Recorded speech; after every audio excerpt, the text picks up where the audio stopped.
I fell in love with The Last of Us this year, actually.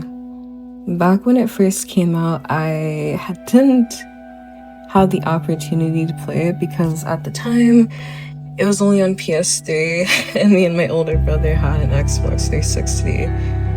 You know, for years, I've heard people talk about The Last of Us, how great the characters are, and how great the story it was and is. And I had the opportunity to actually experience it this year. And I fell in love with the characters. I fell in love with Ellie and Joel's relationship. How you see Joel a bit hesitant at first, but really let Ellie in to his world. I love the atmosphere. How some parts of the game made me feel like I was stressing out. That's the beauty of The Last of Us. It makes you feel so many emotions at once. And you can think it's great writing as well.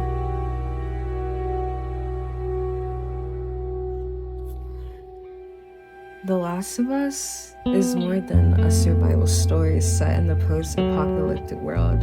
At its core, it's a story about trauma, PTSD,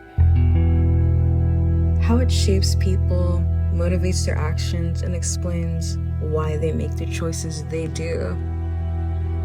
Trauma doesn't influence characters individually, it creates this cycle of pain that ripples outward, defining relationships in the broader world they live in. But do you let trauma consume you, or do you let it go?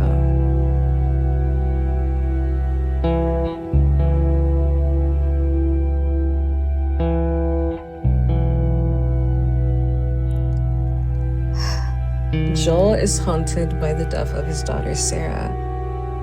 That trauma explains why he's so vigilant, why he struggles to trust people, and why he comes across as rough around the edges. Ellie, on the other hand, is marked by trauma from birth, growing up in a violent and unstable world. But Ellie carries a lot of survival's guilt in part 2, after Joel's death.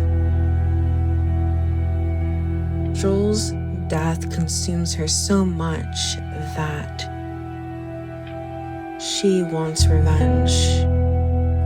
On the other hand, Ellie and Abby are a bit similar. Both of them lost father figures.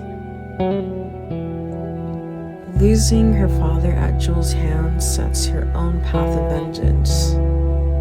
Her trauma can be seen as grief turned into anger, showing how grief can turn into obsession, just like with Ellie.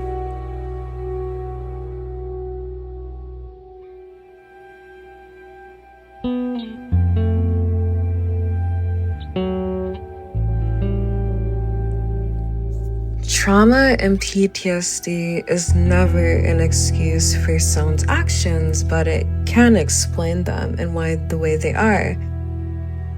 We may not agree with Joel lying or Ellie's obsession with pursuing Abby to get revenge, or even Abby killing Joel. But at the same time, it makes sense. And the more that you play part 2, you get to understand every perspective. Abby's perspective, Ellie's perspective, Joel's perspective. The Last of Us forces us to sit with the uncomfortable reality that trauma can shape morality and sometimes leads people to harm others in the name of healing themselves. I think that's why part 2 hits so hard for me. Part 2 has made me come to terms with even my own trauma. I can relate to Ellie. It even got to a point for me where I was angry. I was willing to go far. But it made me think, am I willing to live like this forever? Am I willing to be consumed and obsessed? Or am I willing to let it go? Trying to move on? That is the question.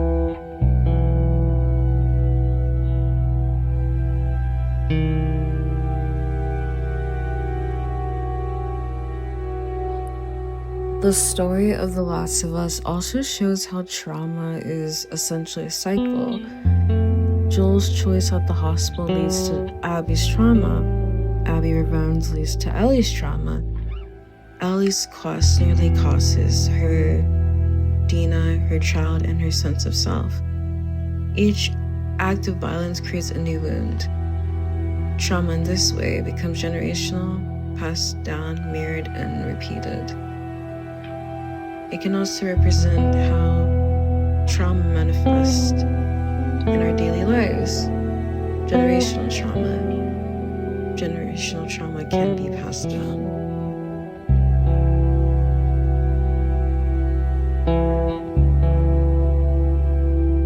Despite the violence and the darkness, one thing that I love about The Last of Us, it shows that how trauma can foster love and connection, how trauma and traumatic situations can bring people together. Joel and Ellie finding family in each other. Ellie essentially being another daughter to Joel, and Joel being Ellie's father figure. Ellie and Dina's bond growing. Abby and Lav's prove that even in the cycle of violence, compassion can even emerge.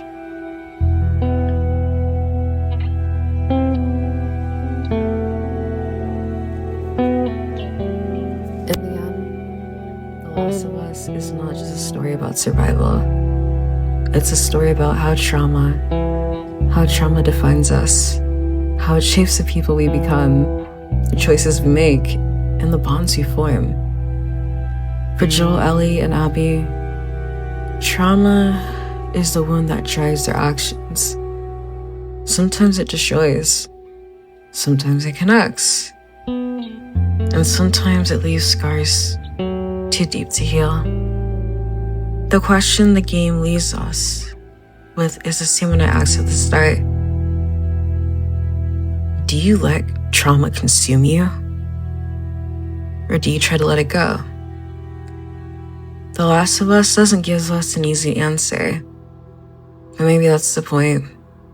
Maybe the story isn't about escaping trauma, but about learning how love, connection, and even forgiveness can exist alongside it.